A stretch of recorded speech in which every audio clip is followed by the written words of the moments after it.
Okay, okay. Welcome. Oh, Welcome. oh. Welcome. Tamam. Tamam.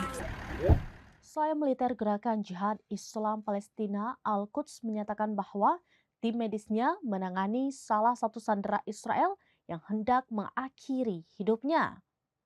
Pengumuman itu disampaikan oleh juru bicara Al-Quds Abu Hamzah pada Kamis 2 Januari 2025.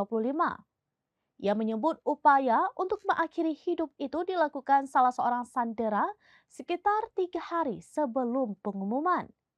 Dikutip dari Al-Mayadin via Tribun News pada Jumat 3 Januari 2025, tawanan tersebut dikabarkan mengalami kondisi mental yang semakin memburuk. Hal itu buntut adanya tekanan dari syarat-syarat baru yang diberlakukan Israel hingga mengakibatkan kegagalan kesepakatan pembebasan sandera. Abu Hamzah mengatakan sandera yang hendak mengakhiri hidupnya itu seharusnya masuk dalam tahap pertama pertukaran tawanan dengan Israel. Sebagai respon atas tindakan ini, Al-Quds pun memutuskan untuk memperketat tindakan keamanan dan keselamatan bagi para sandera. Sementara itu, keluarga para tawanan Israel terus menggelar aksi protes di berbagai wilayah Palestina yang diduduki. Mereka mengkritik lambannya negosiasi pertukaran tawanan yang dilakukan oleh Perdana Menteri Israel Benjamin Netanyahu.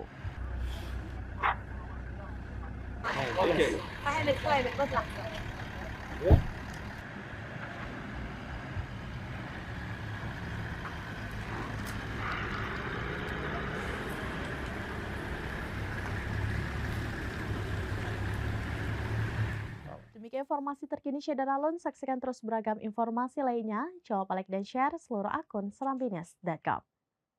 Download Tribun X sekarang. Menghadirkan lokal menjadi Indonesia.